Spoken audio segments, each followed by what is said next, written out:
Welcome to Conversations with my cuz. It's your girl Michelle with the 1L. And I am Shayla Shay. Hola, ¿cómo está? I'm DJ Oh, Negra. Hi, y'all ladies. what? Welcome. Look, look at me. Look at me. Look at me. Look We at see you. you. We I look, see We I you. look, see you. I look like I've been somewhere, right? I tell you about it later. How you ladies No, tell doing? us about it We are now. doing good. We are doing good. How about you? I'm What's feeling going great. I on? can't complain. I can't complain. This man just came out of here speaking. What was that? What was the language? That was Espanol. That was Espanol right there. Was it? Because Oh, okay, because I Look don't at, know. look at me. Look at me. Look at me. Look at me. Look at me. how you been? What's been going on? It's been a while since we've seen all these It's a faces. new So what's happening? season. It's a new season. Season 7 in the building, y'all. Let's give it up for season 7. Shout out to Season season 7. 7. Yeah, Yeah. shout out to season 7. I love it. I love it. That's because we What's still got going so on? much to talk about, you know? What's up? What's It's up? always That's something a to lot talk of about. it. So Oh God, y'all see my what eyes you been starting to up water to? red. Yeah, I see you doing something. Something ain't going right for you. Mm-mm. all right. You gonna work it Oh my God, out. I'm crying. I'm just so happy to be here. So right, you already done put the little plug out. So talk about what's going on in your life. What's happening, man? Oh man, these last 4 weeks has been just fabulous. Can't complain, overworked, stressed out. So you know what I'm saying, Big Papa, you know what I'm saying? I'm the Big Poppy now. I'm the Big Poppy, okay? So Okay. Oh, let me okay. tell you, I last week, we flew off, went to Miami 2 days, you know what I'm saying? Went to go see New Edition in Miami. That was Okay. first. You know what I'm saying? Nice. That was really, really good. I had a really good time. Bumped into Ricky Bell in the hotel. Yeah, Did you? I sure did. I sure did. I sure did. That Ricky Bell something Did you else. take a picture? Nah. You know what I'm saying? Because see what happened, let me tell y'all what happened. Because you know what I'm saying, I got You see you know our my face. my I'd have been out all over that. my outgoing personality. I walked by. I said, you know what I'm saying, Mr. Ricky Bell, how you doing? He looked up. Very very cool guy. You know what's up. But I could tell he wasn't in the mood for none of that shit. Okay. So Yeah. and being that I'm a celebrity, I understand it sometimes. You understand, like sometimes you don't want people just hollering at you. You got a life too. Oh. We got a life. You understand? So I understand that. So from one celebrity to another, I gave him that respect. Now, Okay. my lady friend was with me. And she said, "Rod, listen, I think the show's gonna be fucked up tonight because he ain't looking too right." Oh So man, what? yeah, he looked like he wasn't in the mood for real. When I get on my superstar shit, sometime I gotta get my people around. We ain't gonna do that today. So you know what I'm saying. So anyway, we get to the arena. Long story short, the show was fabulous. What happened was Mm. Mm-hmm. R.I.P. to Johnny Gill's mom. She died the Friday night. Yeah, Oh. I did see that Yeah, she online. passed away. So I guess they was trying to figure out exactly what was going to go on, how the show was going to go. And shout out to the boy Keith Sweat. Boy, that boy Keith Sweat, he made up a song called Hennessy on stage. Didn't have the nerve to say, "I don't be getting drunk." All right, Keith. You know Keith is in denial. He is in Woo! denial. what I'm saying? And Aaron Hall, but here's all the funny part. So Aaron Hall, they, guy and them did they shirt, they be taking off their shirts and shit, you know what I'm saying? So I Oh felt I wanted to take off my shirt, right? no. And you know Where? what I'm saying? Where? So Where? at the In concert, front you know of what I'm saying? people. Yeah, Oh, I was gonna take off my shirt and get a little you sexy. have got And to be kidding me. my lady friend was like, "Rod, you too sexy for that shit. Don't be putting my stuff out there in the street like that. Do that in private." So out of respect for my lady friend, you know what I'm saying, I just said, you know what, I best not do that. You know what I'm saying, because I ain't want all the attention to come from the stage onto me. You That's understand what right. I'm saying? I ain't want to put my sexy out there like that. So that was it. But it was a great weekend. Then we flew to Dominican Republic 2 days later. You know what I'm saying? Shout out to Toddy for the party. Had dinner on South Beach. Flew out to DR. You know what I'm saying? I got my buchata on. I did my This little is why you salsa. talking Spanish. Yeah. Suavemente. Yeah, we did all that stuff out there. We had a good time though. How was y'all week though? Uh, I well, don't. right? I don't know. I don't have no Spanish. I don't have none of that. Well, I'm still, I still got so excited. I'm sweating. Excuse me. You know what I'm saying? I really had a good time. You know what I'm saying? I'm well rested. Well, You know what I I'm am saying? so excited for you and your experience. I'm so happy that you had, I know you're a diehard New Edition fan, so I know that was good Yeah, for you, especially running into Ricky Bell. My yeah. experience with If I Would Have Song would have been a little bit different because I'd have been like, what's up? Let me take this picture because we going on the internet. Oh, That's what hold I on, would have been doing. hold on. One time, one other thing happened too. So, being that I'm a fan and all that, you know what I'm saying? We come back into the hotel because, Big Rock got $2, right? Everybody know got $2. So, they was in the hotel with us, you know what I'm saying? I think they was in one of the smaller rooms downstairs or something. But I get it, it gets that way sometimes, So Ronnie's twin brother comes in the hotel and shit. So you know me, I'm cool and shit. I'm a fan. Yo, ain't you Ronnie's twin brother? Nah, I ain't Ronnie's twin brother. I was very upset because I know that was Ronnie's twin brother because I just seen it on Instagram. Mm. So you saw Ronnie's twin brother, although he denied that he was his twin brother. Yeah, he tried to deny that. I'm like, come on, son, you ain't got to act like this. For one celebrity, I could understand. Give me a wink or something. Let me know something. Did he look like Ronnie? Yeah, he really does. He looks just like him. They're not identical. They're not identical. No, you can tell them apart. You could tell them apart. But they look very much alike. Yeah. You know what I'm saying? Okay. But, damn, you know what I'm saying? Like, come on, man. I guess he didn't want no groupies. I don't know. I'm just saying. Pause. You know what I'm saying? But I want that. From one celebrity to another, I can understand that too. So shout out to Ronnie's brother too. We had a good time though. Great show, great week. Well, awesome. I'm glad that happened. I am glad that happened too. We just getting out. I mean, we didn't get to Miami, we didn't get to DR because the weather ain't the same. But I've been in these streets. It's just not. I ain't got no stories and no stars and no, me neither. Just doing my thing the way I know how. We just out here. But guys, I saw something, right? I want to just talk about it. I mean, this is. I don't know if it's a trending topic, but it's something that I saw because they're Jada Pinkett and her people produced a Cleopatra movie that's going to be on Netflix. I don't know if y'all heard about that. So Egypt is having a problem with the portrayal of Cleopatra because they're saying that she's not black. She wasn't black, that she was Greek and light-skinned. So they are trying to get the movie banned. Whatever docuseries or whatever it is. Mm-hmm. So they're trying to get it banned from. I don't know if it's just in Egypt or just in general that they're trying to get it banned. Overall. So there's people are saying that, it's they're being racist or whatever the case may be. It wasn't a problem when she's portrayed as a white woman and so forth and so on. So I don't know how I feel about that because they're saying that this has nothing to do with race. They just have a problem with that it's not true to its origin. Cleopatra was not a black woman. They don't always cast people to be what they were, right? It's like a great actor or a great actress who they might resemble the person in some way, or they don't. This is why we get white people portraying black people sometimes. Right. Not to say that they're better actors or actresses, but it doesn't always work out that way.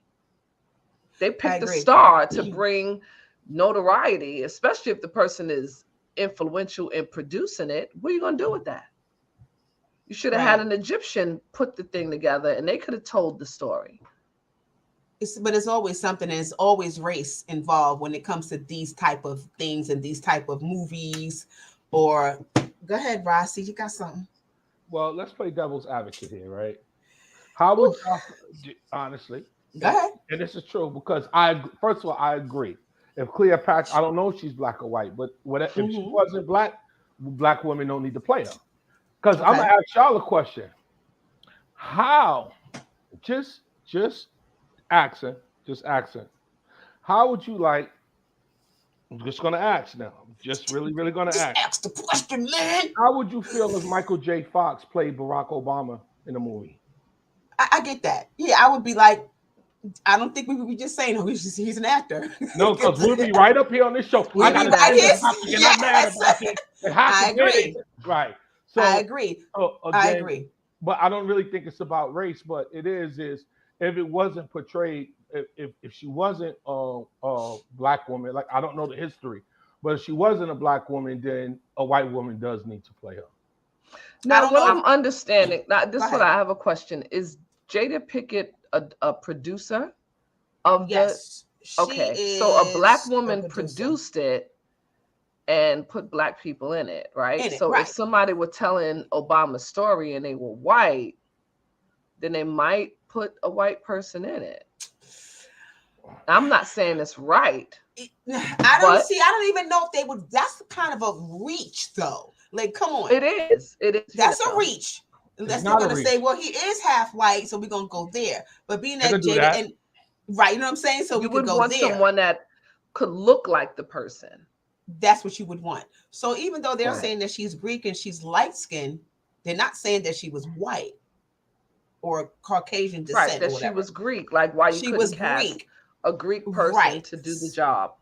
There's I'm sure there are great Greek actresses that could have done the role, but they may not have the same notoriety, right? To bring the numbers, because that's also part of it. It's not a story that hasn't been told. So you want to get somebody that they want to say, okay, I'd like to see that person. Right. So it's all about representation for them, not necessarily about race is what they're saying. But people are saying that it is race. Some people are saying that. I don't know if I agree with that so much. Because I guess, go ahead. Didn't Foxy Brown play Cleopatra Jones? Boy, that ain't got nothing to do with Cleopatra, man. What? Just trying to say, you know what I'm saying?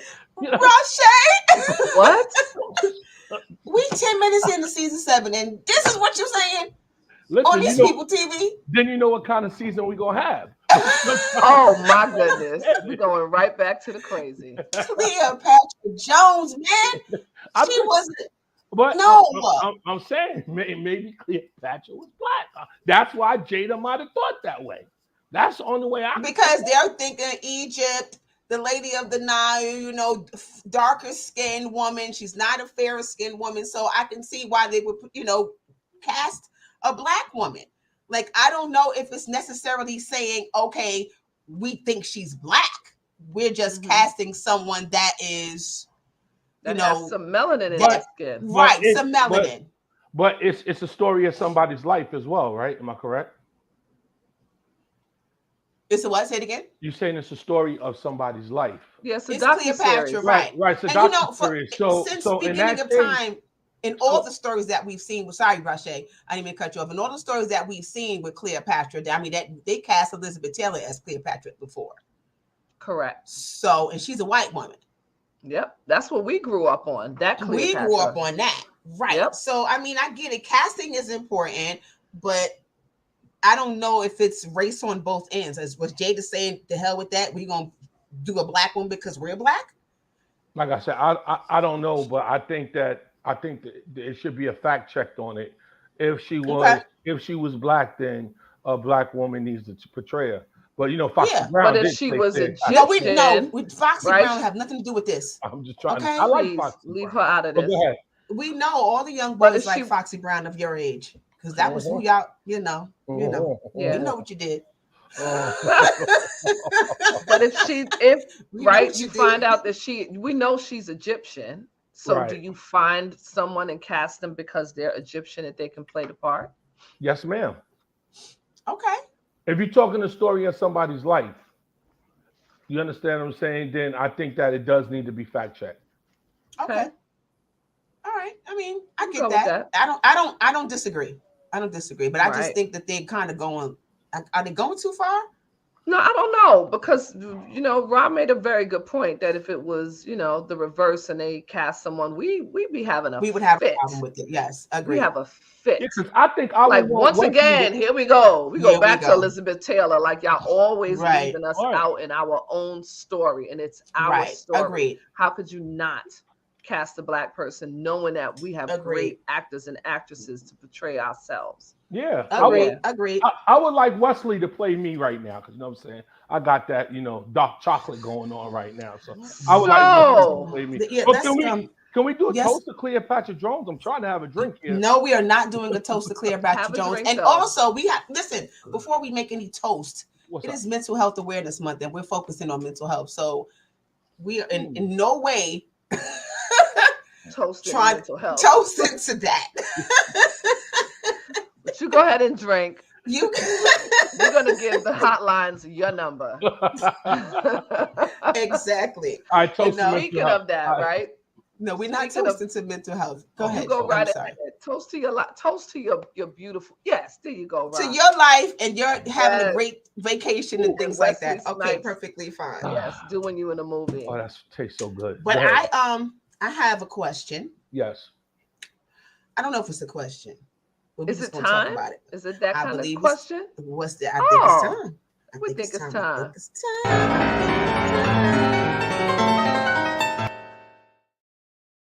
Can we first say hi to the chat? I saw Key was in there. I saw Jerome. Hey, people. I just want to say hi real quick. What up, chat? And to all our listeners, what's up, everybody? And welcome to a new season. Welcome to a new season. We are glad to be back, and we're glad to see you all there in the chat. All right, guys, listen. I posted something today. A couple of people jumped on my post. I'm always posting thought-provoking things to try to get people engaged in thought-provoking conversation. Sometimes it goes left, sometimes it doesn't. So I saw somebody say, I don't know if you guys are familiar with 19 Keys. He's like this guy all over the internet. Anyway, I'm not going to go into who he is, but he said that he doesn't trust people who eat pork, smoke cigarettes, and eat McDonald's. It's obvious it's bad for you. And if you can't make a decision to change this, how can I trust your other decision-making skills? What do y'all think about that? So basically what he's saying is that if a person doesn't do enough to take care of themselves, how can I trust you with a life-changing decision if you can't even change the way that you take care of yourself? Rob, would you like to speak to that? That sounds damn crazy. Okay. Oh yeah. That sounds crazy because fact check is one, pork is, we don't know how bad pork is. Certain people, healthiest people in the world eat pork. A lot of doctors tell you to put lean pork in the diet plan. Smoking cigarettes is bad, but nobody's perfect. Long, you know what I'm saying? Bottom line, we're not perfect. So just because you do certain things in life doesn't mean that you can't be trusted. That's crazy. It just doesn't make any sense. Yeah, I think I kind of understand where he's trying to come from. And it's a sense of, having people in your space that are like-minded or trying to uplift themselves, do things in their lives that are positive. Right. And if you have somebody in your space that's mistreating themselves, then they don't have the room to be able to, feed into you in any kind of way, in a positive way.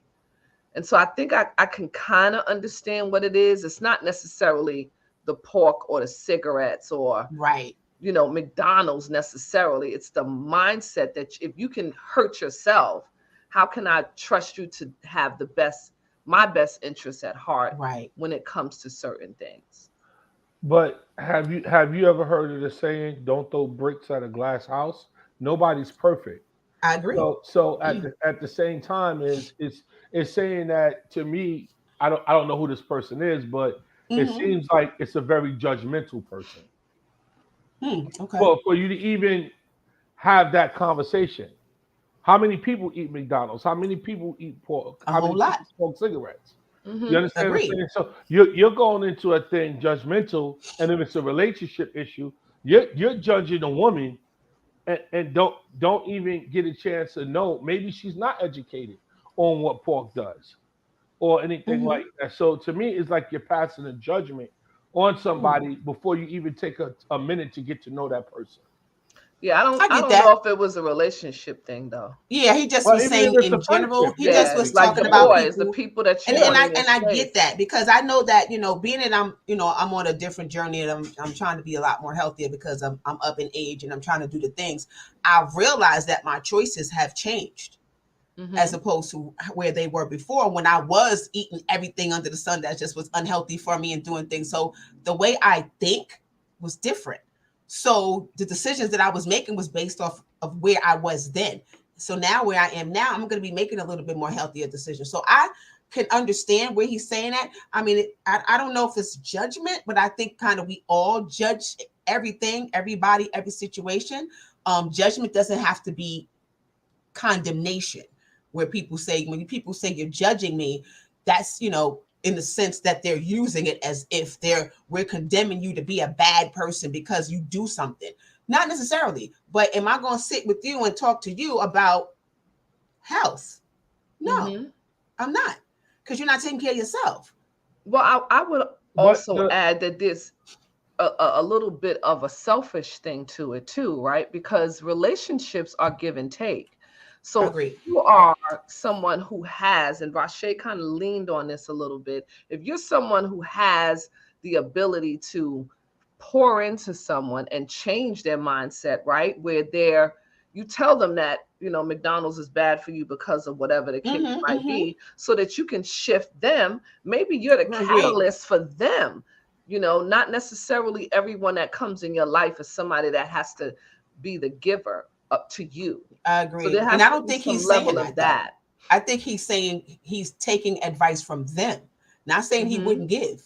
But he's saying that he wouldn't even trust somebody. So he wouldn't trust their decision making. Not necessarily he wouldn't say, he's not saying that he won't talk to this person. No. But even trust somebody's in decision making, like I said, is to understand, like, do you take the time to, like I said, understand, because ignorance is bliss.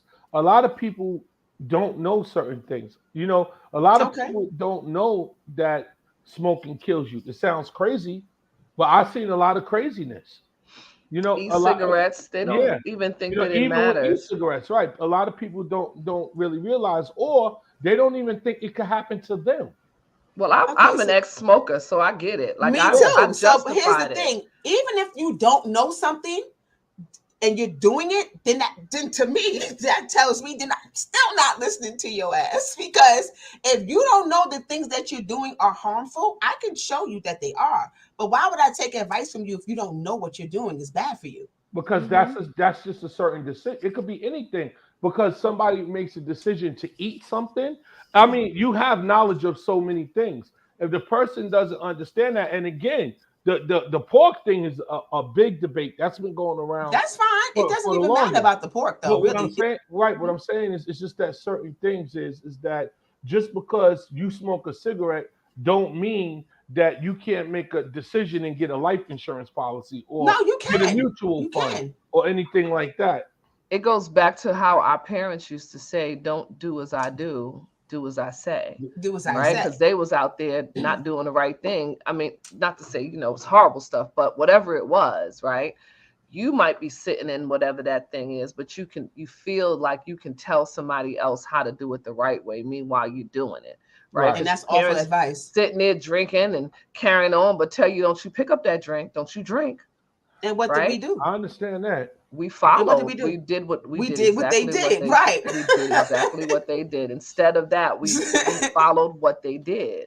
So that just goes to say that if you have people in your space at a certain thing, that has an influence on your life, on your psyche, even, right? So it's about putting people in your space. And I think it's also about language, right? It's not about, I don't trust these people. What you say is, I trust people that are living their life in a certain way. Those are the people that I want, the go-getters, the ones that are trying to, you know, do their life right. That's the thing. Those are the people you want in your circle, not necessarily I distrust them or I can't trust them to make a decision.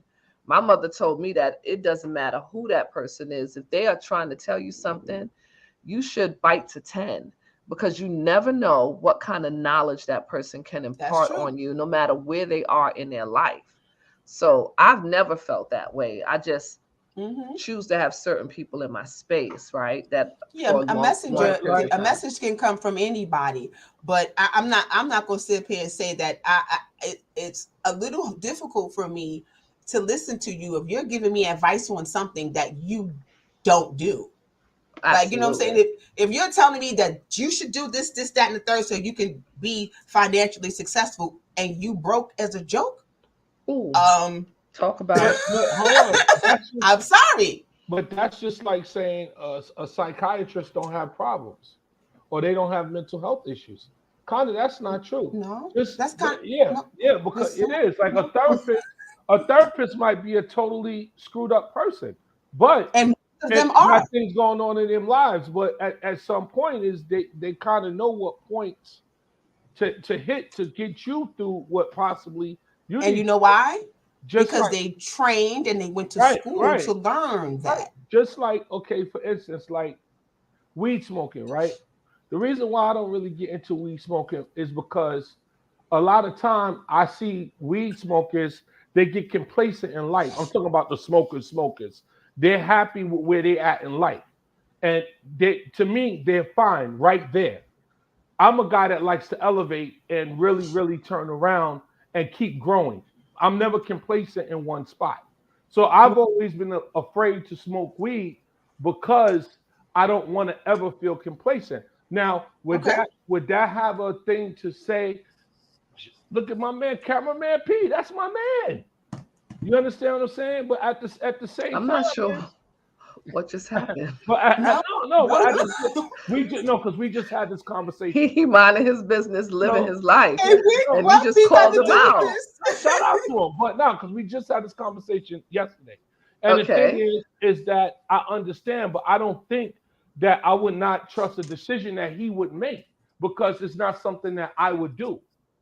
You know, other decisions is other things. So yeah, I wouldn't care. If you smoke weed, that's it. Do I think it's the best thing to do? No. But if you could make a decision on something, I would trust your decision. I would. Okay. For his life. Okay, and that's perfectly fine. I'm not saying you shouldn't or you couldn't, but I do feel like, you know, there's certain things that I'm gonna have to check out the messenger. You know what I'm saying? I'm saying a message can come from anybody. It can come from a bum in the street, it can come from a homeless person. They can have a message for you, and that could be golden. And it could be a jewel. It could be, it could drop a jewel. It really can, because I've experienced that. But I get what he's saying when it comes to, you know, it makes it a little difficult for you to listen to someone to give you advice on something and health advice, and they're one of the most unhealthiest people that you know. This is why fat people can't do exercise shows. my doctor, because you'd be like, you know, you can't tell me what to do if you're not practicing it. So yeah, but it's like practice what you preach to some degree. It's pretty much this is why they're always lean and trim when they are on this. You got, if you want to get to look like this, right? Those are the people you follow. You need to do. You don't follow your homeboy who is eating McDonald's health advice, because dude, you're killing yourself with that mess, right? Not to be bragging on McDonald's. Let's talk about fast food overall. No, we're talking about overall decision making. We're not just talking about health things. Yeah, right? Just no, it's like different avenues. That's what different avenues. Different avenues. So it depends on what it is. To be a great decision maker when the decisions that they make for their own life are bad. Right. You know what I mean? So it's like, okay, so you want me to listen to you, but you won't listen to yourself.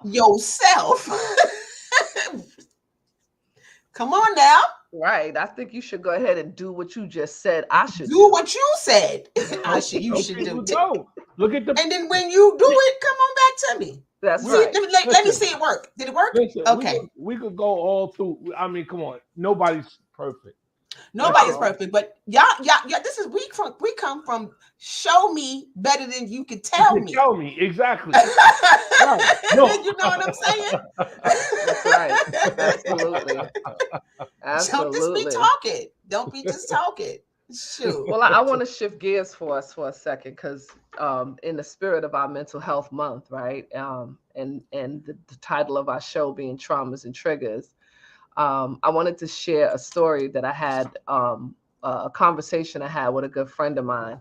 And Rashay, it's a bit of a, feminine thing, but you can think about it like your mom or your sisters and things of that nature. And she was asking me like what I was going to be doing for the weekend. And y'all know me, I'll be so full of stuff. I don't know if I'm coming or going, right? It's like something Friday morning, something Friday afternoon, something Friday evening, something Saturday morning, blah, blah, blah, right? So she's like, how is it that you just don't go home and relax? She said, I go home. She said, and I'm telling you, me and my kids, we sit on the couch and I relax. And I was like, yeah, I don't know. I just, it's always something going on and I gotta, it's things that need to be done or whatever. And I said, and even when I go home, it's no rest for me at home because I feel like there's always something I have to do in my house. I gotta cook, I gotta clean. It's always, and it's not me making things up. Y'all should see the freaking mess I'm living in right now, right? This little piece right here, that's all that's good. Everything else after that is a freaking tornado. So she was saying, she said, it's terrible. Why is it that we as women feel guilty, right? When we do find an opportunity to sit down, we sit there, and even when you're in your house, you don't allow yourself the grace to rest, right? And I was like, and then this was she hit me with. She said, I refuse to live in my trauma with that. I'm going to take time out. Right. So I'm sitting there like, well, damn, she kind of called me out like I am. And I had to re-examine myself. Kinda. Is that what I'm doing? Am I living in my space in a way where I won't stop? Because if I do, then I'm not being productive and I'm not progressing and I'm not working on myself and I'm not constantly improving, that I'm not allowing myself that space. So really what I'm saying is, what do you think about that process, right? And then, Ra, you got women in your life, and do you see us doing the same thing, running ourselves ragged all the time? Yeah. But anybody productive to me in life, man, no woman, seem like that wants to be productive. See, look at me. Look at my schedule. I could be in Florida one day. I'm in Atlanta, checking on the kids, doing this. It's just that really we do. But I do agree with your friend that, and that's what I learned about this trip this time. I got lost in everything that I was doing that I forgot to even take care of myself. You understand what I'm saying? So at times you do, man, no woman. You need to take that time. If you want to sit on that couch, even if it's a mess, sit in that mess for a minute and rethink, come back and regroup. Mm-hmm. So I do agree with her. But we're not gonna go there. It's the beginning of the season. Well, can I just say we grew up on survival, right? So Absolutely. For us, sitting still means that something's not getting done and it needs to be getting done. Because if it doesn't get done, how I'm gonna pay my bills? How I'm gonna do this? How I'm gonna be able to get this? How I'm gonna be? So we don't take the time. So, and I'm the same way. Even when I do take a time out, I'm constantly telling myself I should be doing this. I have anxiety. Or I should be doing that. And so it's hard for me. Like today I laid in the bed until 11:30. And wow, I woke up. Yeah, it was like a big deal. I was like, oh, I don't know about that, girl. You crazy. Then when I got up, I'm like, oh my God, I gotta get this done, and I gotta do this, and I gotta get ready for this, and it's always a thought that something has to be going on, or I'm failing at life. In life. Well, in life. My house is a mess. There's dishes in the sink. Right. No, but so when you get caught up into that, right, trying to be productive, you make bad decisions if you overdo it. You can make bad decisions on a job, career choice. You can make bad decisions on who you sleep with every night. You understand what I'm saying? Because you never take that time to get to know what you're getting into. You never take that energy, like to find out if I take this job, because it could be more money now, but what could that mean for me later? You don't take the time, and sometimes that little bit of time that you could take for yourself, it might make you reflect on the relationship that you're in. It might make you reflect on the relationship that you have with your children. Mm-hmm. You understand what I'm saying? And like I said, I had to take that minute for myself because I got so much going on. But if I'm constantly juggling, what's going to happen? A ball's going to fall somewhere. There's going to be something. But let's get back to the trauma of it all, because there's something attached. There's some trauma attached to that, and thinking that. Of course. why am I able to sit my ass down and just relax? Because of where we come from. Because of where we come from. And how we was like, I tell everybody, my greatest fear is to be broke. I don't want to make it sound that's your driving force. No. That's my driving force, because at the same time, I know how it feels now to have everything on auto pay and ain't got to worry about it because it's gonna get paid, versus saying, I don't even know how I'm gonna get it. Yeah. You understand what I'm saying? No, yeah, for sure. And that's where we come from. So that's where that drive comes from. And it is a trigger. And that's what I'm saying. But we have to learn how to balance it, be it if we got to go to counseling and try to figure it out. Because sometimes we move on. Like I was talking to my friend and I told her the same thing. I said, I do so much on my plate because I don't want to make a mistake and get into something negative. You understand? I believe in idle time is the devil's time. So to me, I don't really have to do as much as I do, but I don't want to go into a dark place. So my thing is, the more productive I become as a man, the better it is for me. I get that. But then sometimes with the thought process that we always have to be doing something, it could do something to us as far as our health is concerned. It could, very much. Right. Because for me, one of the things that I find happens to me when I have so much going on is I sometimes feel paralysis and I can't do anything, right? Because everything seems to be high priority and everything becomes important till I literally get stuck in I don't know what to do, so I don't do anything, which only exasperates my anxiety, right? Because now I'm sitting in a space where everybody around me thinks that I'm doing what I'm supposed to be doing, but I'm really not. And then I don't know how to get myself out of that space. Right. From having a full plate. And that's the part that we have to figure it out. That's why, traumas, there are a lot of people that's walking around here full of trauma and don't even know it. They don't realize that they're reacting from their spaces of trauma. They respond from their trauma. They don't even recognize that.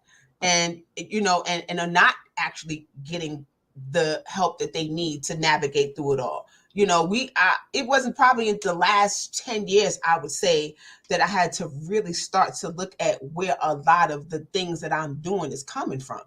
You know what I mean? And why I'm triggered by certain things, why I react to certain things the way that I do. And going to therapy and getting doing different things that I needed to do to kind of help me to navigate through it all has really helped me, but I'm still triggered. You know what I mean? I still get triggered. I still freaking get triggered. Somebody says something and I'm like, let me do that. Let me ask you this before you go into the triggers. Can you also define what trauma is? Because sometimes we don't, just to be for clarity. Yeah, trauma, from when I looked it up, trauma is a deeply distressing or disturbing experience. Because like you said, oftentimes people think of trauma as something so horrific that they don't identify. I can tell you a trauma that possibly. I have. Okay. I grew up in a volatile household, right? And it was a lot of fighting going on. And one of the things that how it has affected me is that I have become such an avoider of conflict and dealing with issues like that or anger, that if somebody raises their voice and yells at me, I almost can't be their friend anymore. Like, we can't be in a relationship if you are somebody that yells or operates from a space of barking at me. Completely shuts me down. For me, I was always like, that's because I'm peaceful, right? I'm peaceful. But really, it comes from the fact that when I was growing up, it was a lot of yelling in my household on a payday. That payday was a bad day in my household, boy, right?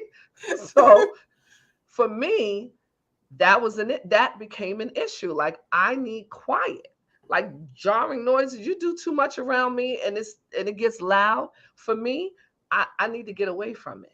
Like I can walk into a little bit of it, but not in my household. Like I almost need to be in quiet space to feel comfort and safety. Right. So do we learn from trauma, right? Because what you're saying, Shay, I think you actually handling it correctly. Because at the same time as what I learned, I could look at myself 10 years earlier to where I'm at now, right? And that's what we going back to the hustle and everything and the stress. I try to live more of a stress-free life now. So I could look at myself back then, I was a time bomb in relationships. Right?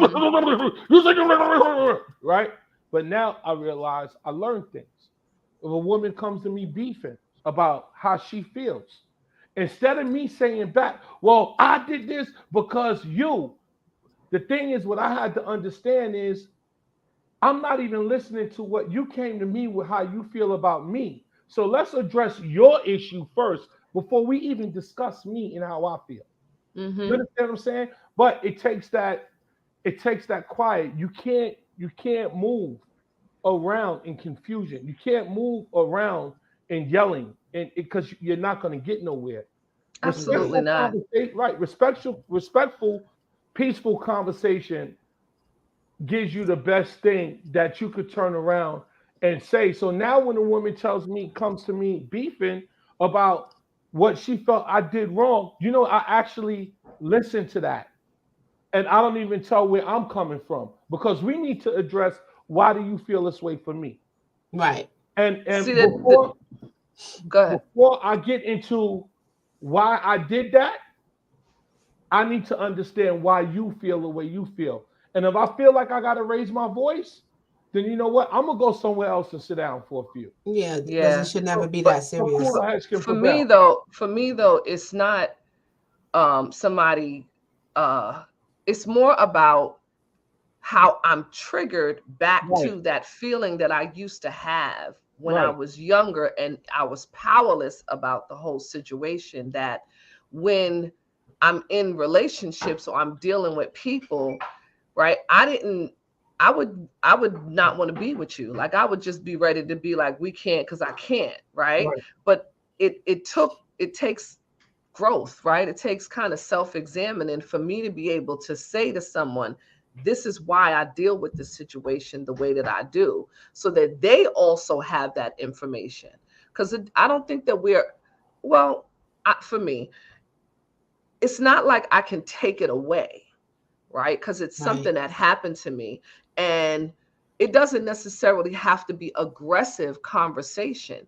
It could be loud talking.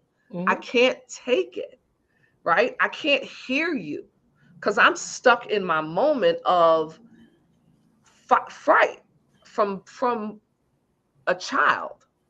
So, that's just one of the things that, like, when I look at my own life, how I can just, think about how trauma can be triggered for me. So just a question. Do you feel like you could learn from, because I'm the same way now. You're hollering and screaming. I can't even go to a courtroom. It turns my stomach upside down. So to me, that trauma helped me to understand it. First, I took on a behavior, and I realized it wasn't working for me. So now I realize I operate better in peace. So the thing is, to me, like you had said, if somebody comes at me with the hollering and screaming, like for instance, when I go to my mother's house, when the levels go up and the Richardsons start going at it, I gotta literally get my coat, because I don't live like that no more. Right. It's not normal to me. Right. So to me, I have to literally say, all right, y'all, thanks for coming out. Good night. God bless. I gotta go. Yeah. So do you learn from the trauma? Is that what I'm saying? I think you do, especially once you start to recognize it. You do learn from it. Like for me, now one of the things that for me is that if I feel like I'm not being allowed to express myself and I'm being shut down, shut up, Michelle. No, I'm just kidding. Girl, bye. And it's being received in a way that it's like, I'm being too sensitive, or I am how can I say it? Because I've been in these situations even now where having conversations with somebody and they say something to me that triggers that, because they say something to me in a way that makes me feel like I need to defend myself because I'm not being heard, or I feel like I'm not being heard, or I feel like I'm not being understood. So then I go into that space of trying to explain myself, to the person. And sometimes that's not received well. Mm-hmm. And I'm the complete opposite, because I'm like, I'll say what I said. And as soon as you get up, I'll be like, thank you. You got it. Yeah. So for me, as soon as a person is not willing to hear me or listen to me or receive what I'm saying or taking it as something negative, I tend to shut down. Like I will shut all the way down, and I'll stop talking. When? I'm just kidding. but see, here it is. To me, when it comes to friendships, relationships, whatever it is, right? So I learned a lot of times that I probably walk on my lonely a lot now because of the person that I am. And there's certain things I can, like, if you're sensitive and you know that, and this the other, then if that person can, to me, respect how you are, then if you don't remove yourself from that situation, you're causing yourself harm. Mm-hmm. Agreed. 100%. Right. So to me, at times it's like, even with business encounters that I'm in now, if it doesn't work for me right here, then I have to remove myself from it, because now I'm liable of saying something or doing something to make the situation work. And I don't want to take on that liability no more in life. Agreed. I want to go back to right. I'm sorry. I was going to ask you that, Shell, because even his question about where does it come from? Because for me, when I think about us growing up, I don't think I recall you being in a situation where anybody was able to shut you down. No, I wasn't like that, but no, not from growing up. I think that happened. I wouldn't say that was connected to my childhood either.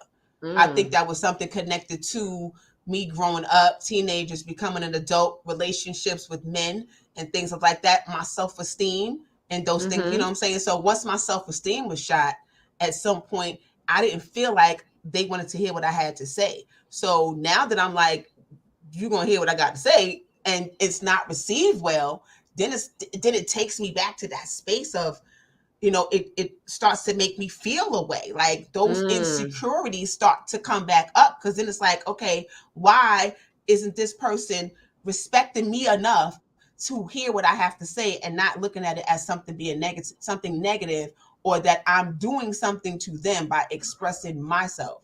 So when I go to expressing myself and it's taken like I'm doing something to you, it's like, how am I doing something to you when I'm expressing me? And it takes me right back to that space. And I'm just like, okay.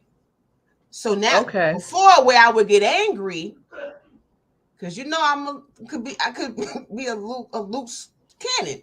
Before, where I could be angry and pop off, and every name under the sun, and I'm gonna curse you to filth, and now I kind of just retreat.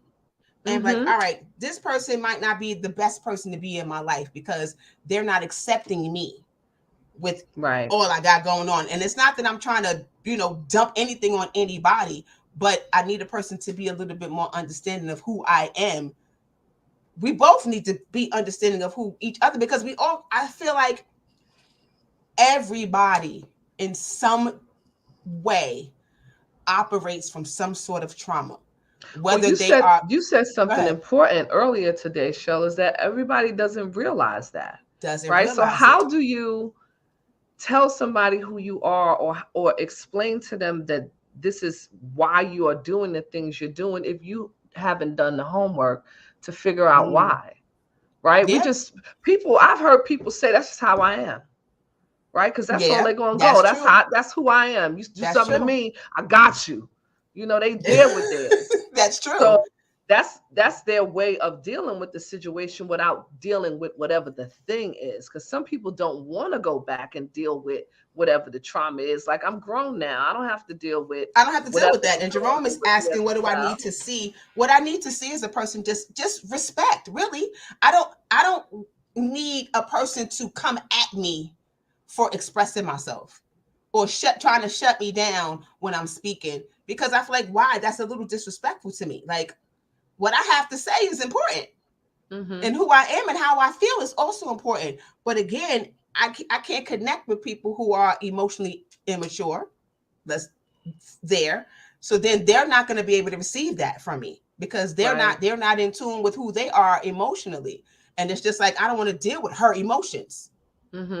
So in order for me not to deal with her emotions, I'm going to shut down, or either I'm going to make her feel, and I don't even know if it's a conscious thing that they're doing to make me feel some type of way, but they do it because they're probably dealing with their own trauma.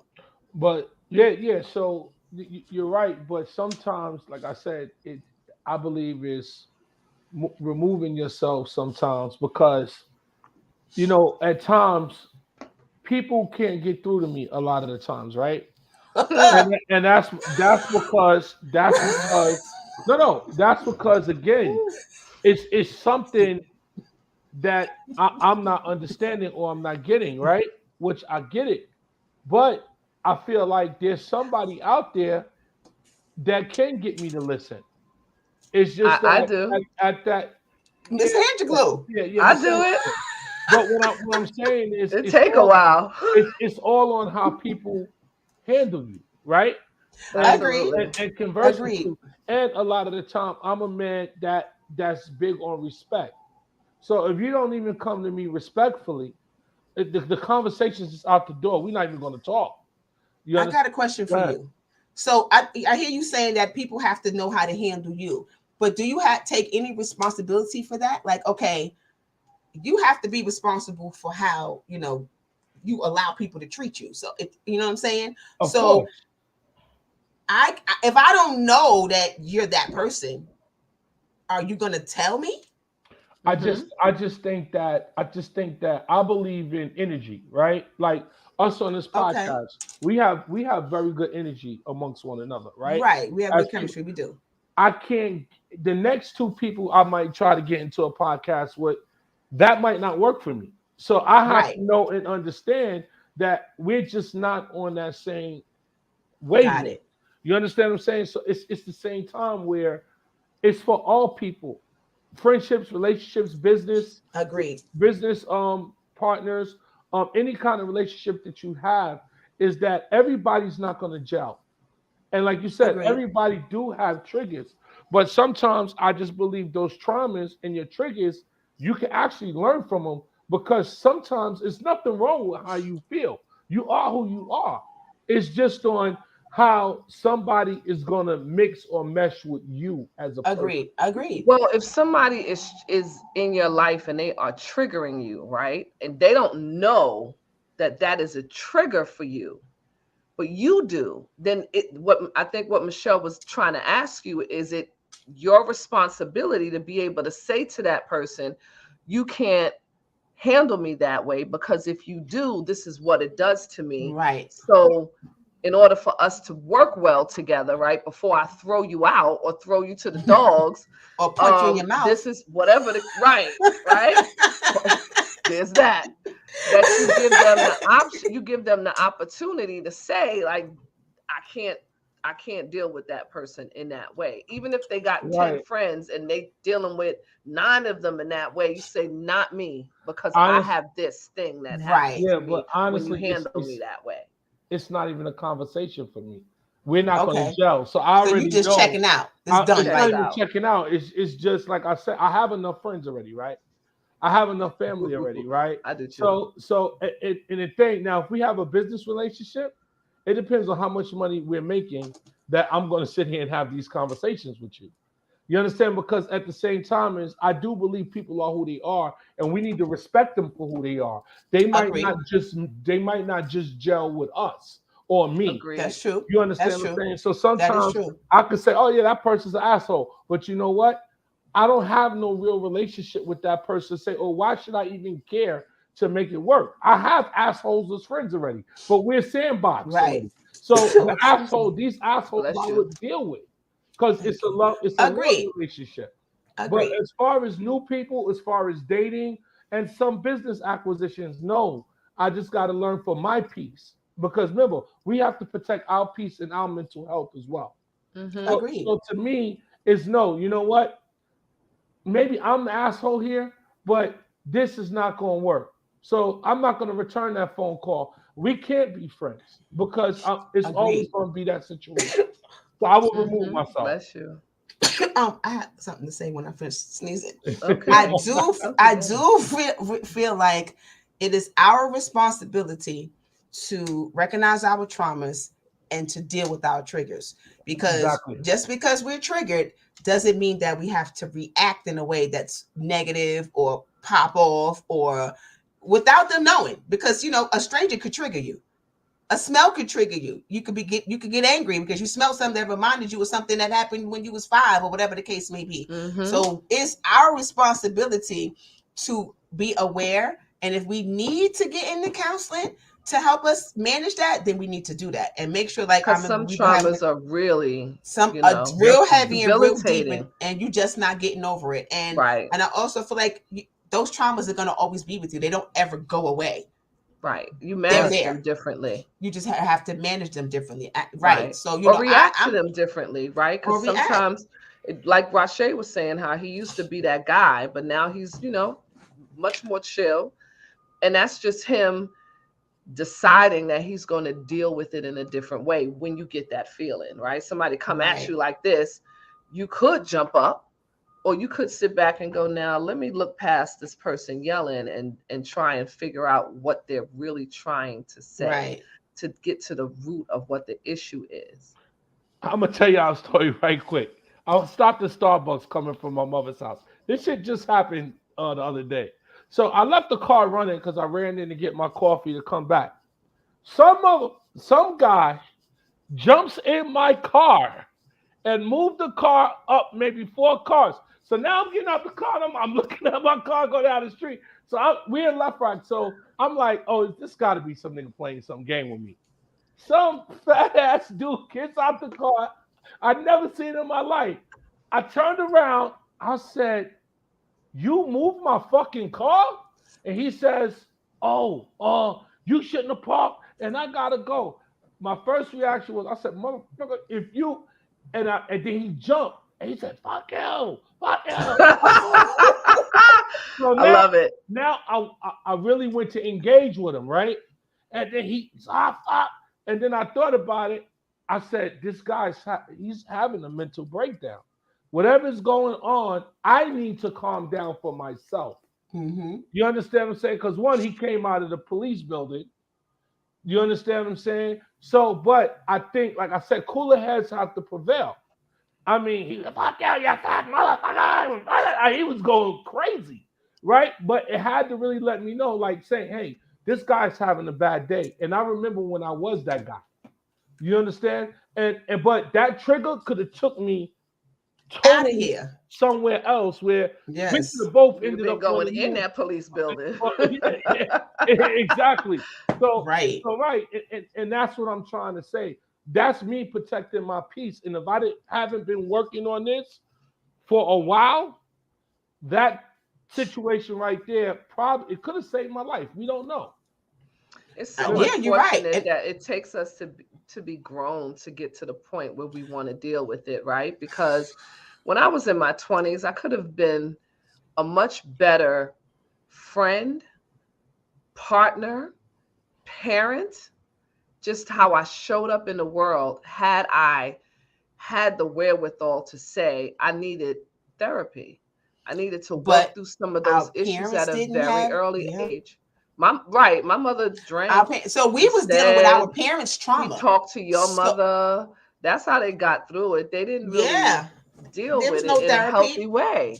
And I still don't even feel like our parents really recognized their trauma, you know, even before they left. I mean, I don't know if they did. No, it was all about survival. And I don't like survival mode. Like where we are now in our lives, we are proactive with making sure that we take care of our mental health and do things to help us along the way. Our parents didn't really do that, you know.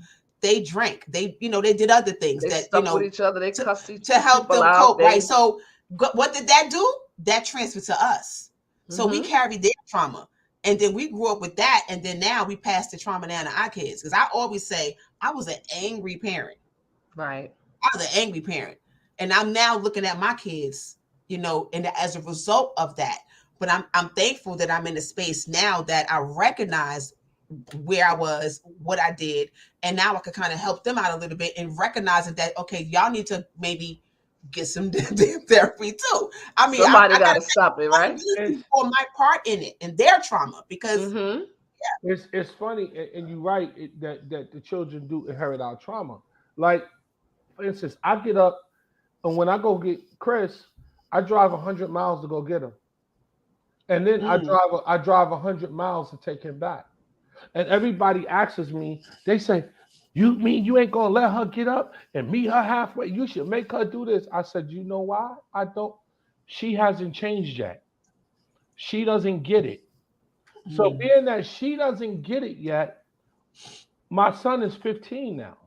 I have to make it easy on him. So when he gets into the car with me, you know, he says now, Dad, glad you came and got me.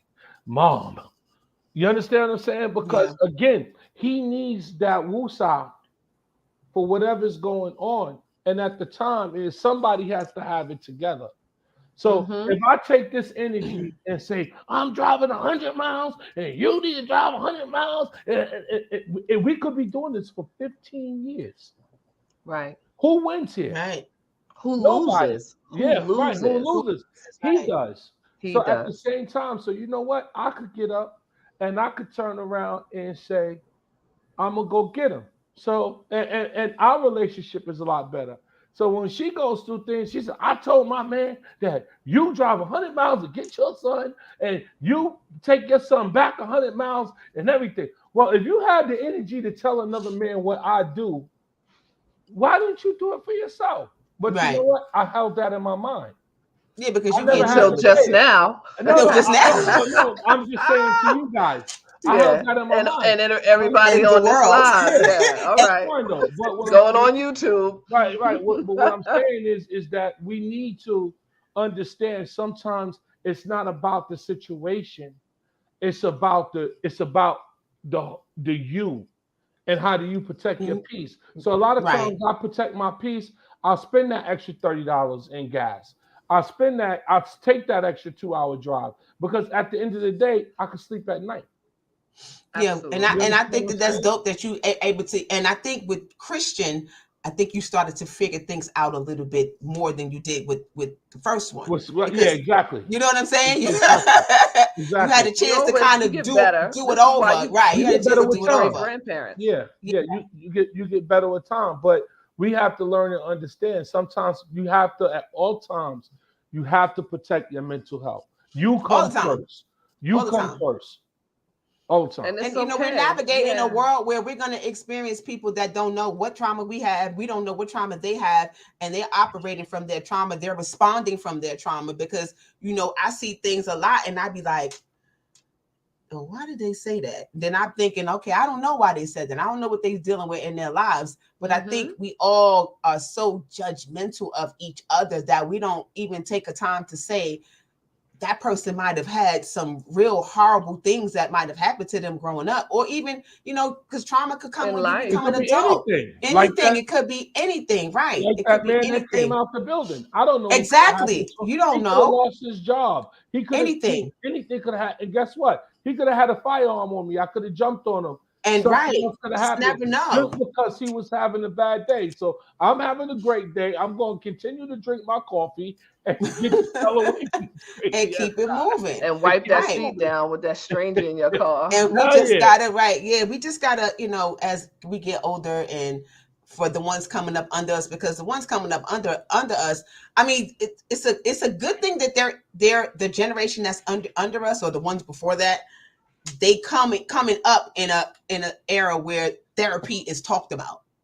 Right. You know what I'm saying? Because we wasn't getting that. Nobody was talking to us about that. We wasn't hearing none of that. One of the pluses in COVID is that therapy became a real conversation. Yes. Right. Yes. So they were offering therapy for free to people. They got Right. hotlines where you could just call, like you can call the suicide hotline and just talk to somebody. You don't have to necessarily be in a suicidal state as much as it is that you need to, you're in a space that you need to talk to someone. You can say, I don't know who else to call. And there are people on those lines that can give you that information. Definitely. So, absolutely. I agree. But we are a little bit over time, so we probably need to wrap this up. I just want to shout out Amir, one of our guests that he's a friend to the show. He's been on the show a couple times, and he was on and he actually kept saying the phrase traumas and triggers. And I was like, that would be a great show for us. So shout out to Amir for the idea, for planting that seed. And here we are addressing it. So I did reach out to him just to make sure it was okay, to let him know he wasn't trying to jack his stuff, But yeah, and he was okay with it. Copywritten. Yeah, right. We don't want no infringement, do we? We don't want no problem with somebody trying to sue us later on. That's my idea. So yeah, I got the clearance. Okay, that's what you got to do these days, or you being caught being like Puffy, paying that man. What are you about to pay Sting? Was it $5,000 a week or a month or something like that? For taking some of his music or something like that, whatever it was. But anyway, but thank you guys. So Shay, do your thing. I have a thing. Do the thing. I don't know what the thing. You don't see the banner. Oh. Yeah, I'm asleep. All right, y'all. What she was trying to say, the thing was is that this is our first day back. Work with us. Listen, God, we a little rusty. The thing is where you can find us. You can find us on Twitch, Spotify, YouTube, Facebook, and iHeartRadio, and UBU Radio.